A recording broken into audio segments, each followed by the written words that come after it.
வணக்கம். தினம் ஒரு சாதனையாளர் கதை. பெயர் கல்பனா சாவ்லா. பிறப்பு மார்ச் 17, 1962. சான்றிதழில் நள்ளிரவு 1:07:1961. இறப்பு பிப்ரவரி 1, 2003. பெற்றோர் பனாரஸ் லால் சாவ்லா, சன்யோகிதா தேவி.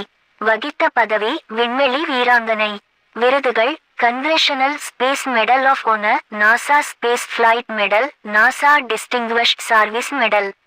வரலாறு கல்பனா சாவ்லா பெண் விண்வெளி வீரர். இந்தியாவின் முதல் விண்வெளி வீராங்கனை கல்பனா சாவ்லா 1962 மார்ச் 17 ஹரியானா மாநிலத்தில் உள்ள கர்னல் என்ற நகரத்தில் பிறந்தார். இவருடைய பள்ளி சான்றிதழ்களில் 1961 ஜூலை 1 பிறந்தார் என்று குறிப்பிடப்பட்டுள்ளது. பெண் விண்வெளி வீரர் இவர். பனாரஸ் லால் சாவ்லாவுக்கும் சன்யோகிதா தேவிக்கும் மகளாக பஞ்சாபி குடும்பத்தில் பிறந்தார். இவருக்கு சுனிதா மற்றும் தீபா என்ற 2 சகோதரிகளும் சஞ்சய் என்ற சகோதரனும் இருந்தனர். கல்பனாவே இக்குடும்பத்தின் கடைக்குட்டி ஆவார். சமஸ்கிருதத்தில் கல்பனா என்றால் கற்பனை என்று பொருள்.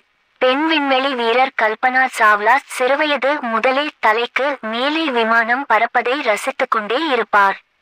ஒருமுறை கல்பனா சாவ்லா தனது தந்தையிடம் ஃபிளையிங் கிளப்புக்கு ஃபிளையிங் கிளப் அழைத்து செல்லும்படி கேட்டார். ஃபிளையிங் கிளப்பில் கல்பனா சாவ்லா விமானத்தை வியந்து பார்ப்பார். மேலும் விமானத்தில் பயணம் செய்தார்.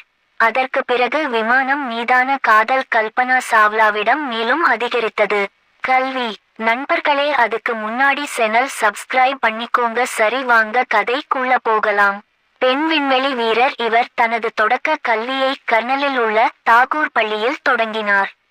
இந்தியாவின் தலைச்சிறந்த விமான ஓட்டியும் தொழில் அதிபருமான ஜே.ஆர்.டி. டாடாவை பார்த்ததிலிருந்து கல்பனா சாவ்லாவிற்கு விமானம் ஓட்டும் ஆர்வம் ஏற்பட்டது.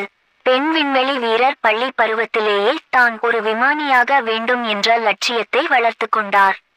பள்ளியில் முதல்நிலை மாணவியாக திகழ்ந்த கல்பனா சாவ்லா எதிர்காலத்தில் விண்வெளி பொறியாளராக ஆக வேண்டும் என்று விரும்பினார்.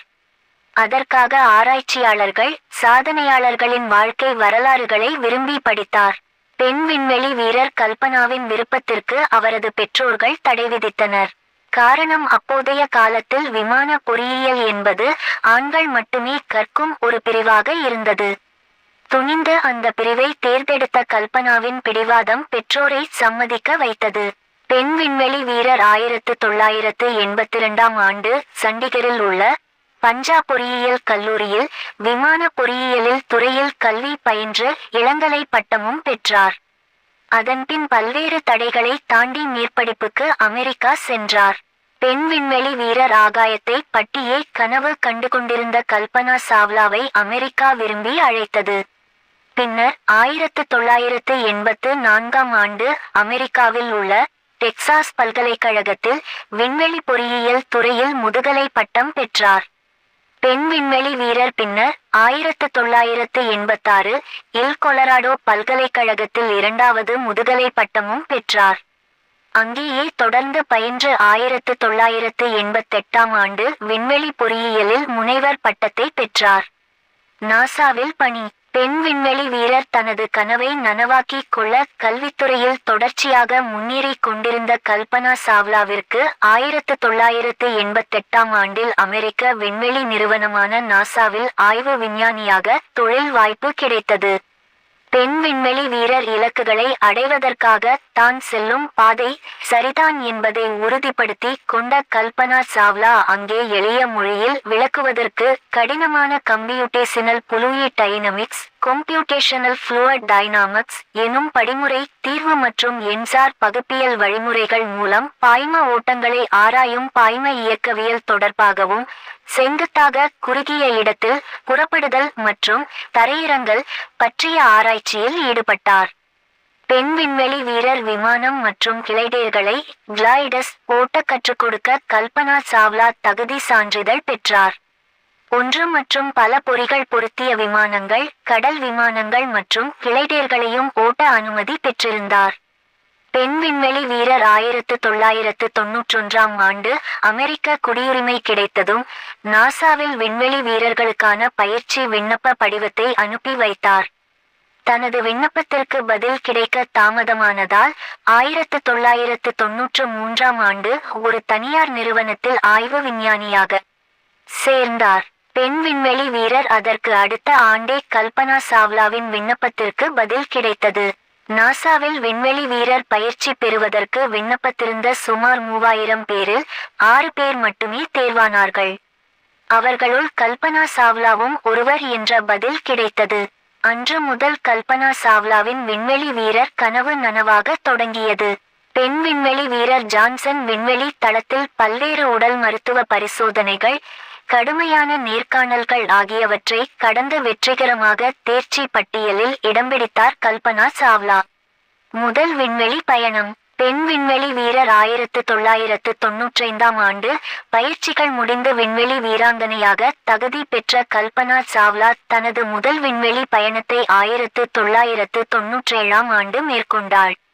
6 வீரர்களுடன் கொலம்பிய விண்வெளி ஊர்தியான STS-87 இல் பயணம் செய்வதற்கு தேர்வு செய்யப்பட்ட கல்பனா சாவ்லாவிற்கு அதில் ஆராய்ச்சி குறித்த முக்கிய பொறுப்புகளும் தரப்பட்டன. பெண் விண்வெளி வீரர் திட்டமிட்டபடி நவம்பர் 1997 இல் 19ஆம் தேதி கல்பனா சாவ்லாவுடன் சேர்த்து 6 வீரர்கள் கொண்ட குழு புளோரிடாவில் கேப் கெனவரல் முனையிலிருந்து நெருப்பை உமிழ்ந்து கொண்டு விண்ணில் பாய்ந்தது. STS-87 என்கின்ற விண்கலம். பெண் விண்வெளி வீரர் கல்பனா சாவ்லா தனது முதல் பயணத்திலேயே 15 நாட்கள் 12 மணி நேரங்கள் விண்ணில் சுற்றினார். கிட்டத்தட்ட 372 மணி நேரத்திற்கு அதிகமாக 252 முறைகள் பூமியை சுற்றி கொண்டிருந்தார். பெண் விண்வெளி வீரர் 10.5 மில்லியன் கிலோமீட்டர் தொலைவு பயணத்தில் தரையிலிருந்து கண்சிமிட்டாமல் பார்த்து ரசித்த நட்சத்திர கூட்டங்களையும் வானத்தையும் ஒருவித பெருமிதத்தோடு மிக அருகாமையில் சென்று பார்த்தார் கல்பனா சாவ்லா. பெண் விண்வெளி வீரர் கிட்டத்தட்ட 16 நாட்கள் பயணத்தின் இறுதியில் டிசம்பர் 5ஆம் தேதி வெற்றியோடும் பாதுகாப்பாகவும் பூமிக்கு திரும்பினர் அந்த 6 பேர் கொண்ட குழுவினர். இதன் மூலம் விண்வெளிக்கு சென்று வந்த முதல் இந்திய பெண்மணி என்ற பெருமையை பெற்றார் கல்பனா சாவ்லா. கொலம்பியா விண்கலம். பெண் விண்வெளி வீரர் முதல் விண்வெளி பயணத்தை வெற்றிகரமாக முடித்த கல்பனா சாவ்லா அடுத்த 5 ஆண்டுகளில் தன்னுடைய 2வது பயணத்திற்கு தயாரானார். 2000 மற்றும் 2002ஆம் ஆண்டுகளில் மேற்கொள்ளக்கூடிய இந்த பயணம் பலதரப்பட்ட தொழில்நுட்ப கோளாறுகளால் காலம் கடத்தப்பட்டது.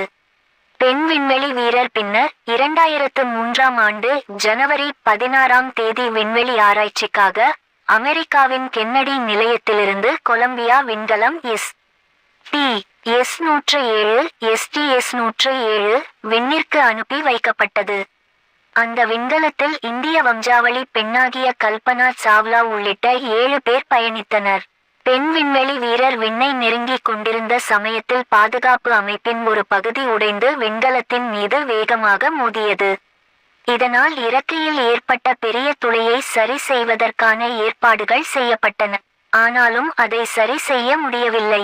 இந்த தகவலை நாசாவிற்கு தெரிவித்தனர். ஆனால் குறைந்த நேரத்தில் வேறு ஒரு விண்கலத்தை அனுப்புவது என்பது சாத்தியமற்ற ஒன்றாக நாசாவிற்கு இருந்தது. பெண் விண்வெளி வீரர் விண்கலத்தில் பாதிப்புகள் பெரியதாக இருந்தாலும் கூட விண்கலம் வெற்றிகரமாக விண்வெளியை அடைந்தது. புவியையும் விண்வெளியையும் கண்காணித்து என்பது ஆராய்ச்சிகள் மேற்கொள்ளப்பட்டன. அவற்றுள் விண்வெளி வீரர்களுடைய ஆரோக்கியம், பாதுகாப்பு மற்றும் விண்வெளி தொழில்நுட்ப மேம்பாடு தொடர்பான பல்வேறு தரப்பட்ட பரிசோதனைகளையும் மேற்கொண்டது குறிப்பிடத்தக்கது.